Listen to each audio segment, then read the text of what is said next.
Dans le monde du sport maintenant. Devant le filet du Canadien, Ken Dryden n'a pas seulement repoussé des rondelles, il a fait battre le cœur de toute une nation. 6 fois, il a soulevé la Coupe Stanley, inscrivant son nom et celui du Québec au panthéon du hockey.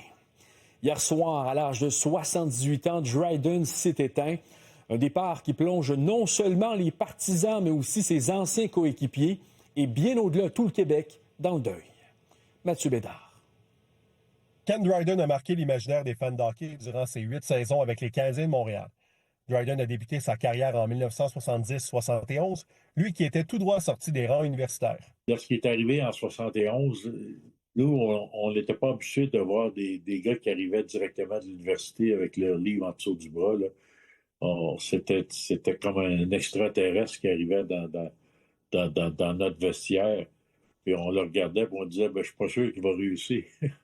C'était un gars qui était en avant de son temps. C'était un exemple pour nous autres parce que c'est un job très ingrat, gardien de but. Et Kenny gagné 6 Coupes Stanley en 8 ans de jeu, c'est incroyable. Alors, c'est la meilleure moyenne dans la Ligue nationale de hockey. Le jeune gardien impressionne et force l'organisation à le faire jouer en séries éliminatoires. Il est arrivé dans les séries de 1971 comme gardien recru, a gagné la Coupe Stanley, a gagné le trophée Conn Smythe. Le trophée Conn Smythe est remis aux joueurs par excellence des séries.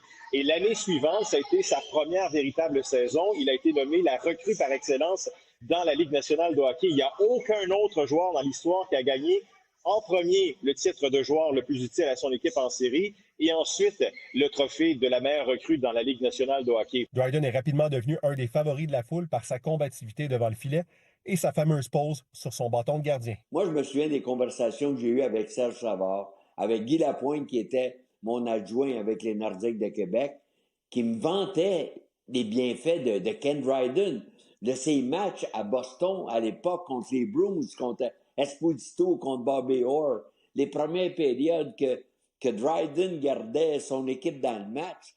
Il était tellement aimé de ses coéquipiers. Au final, la légende des Canadiens a ramené le tricolore à 6 Coupes Stanley durant la grande dynastie des années 70. À l'international, Dryden représente son pays en 1972 alors qu'il remporte la série du siècle avec le Canada. Son palmarès individuel est tout aussi impressionnant. Avec ses 5 trophées Vizina, ses 258 victoires et ses 46 jeux blancs, Dryden obtient une place au temple de la renommée et voit son numéro être retiré dans les hauteurs du Forum. À l'été 1979, Ken Dryden prendra sa retraite comme joueur alors qu'il n'est âgé que de 31 ans. Il deviendra auteur et fera ensuite le saut en politique en 2004. Depuis l'annonce de son décès, de nombreux hommages ont été rendus à M. Dryden, autant politique que sportif. Comme des millions de Québécois, j'ai grandi en admirant Ken Dryden. Il a marqué notre histoire et toute une génération, a commenté le premier ministre François Legault. Il était de ces légendes qui ont façonné notre club pour en faire ce qu'il est aujourd'hui, a mentionné Jeff Molson, propriétaire et président des Canadiens de Montréal. Dryden restera un immortel à Montréal, tout comme son fameux numéro 29. Mathieu Bédard, TVA Sport, à Montréal.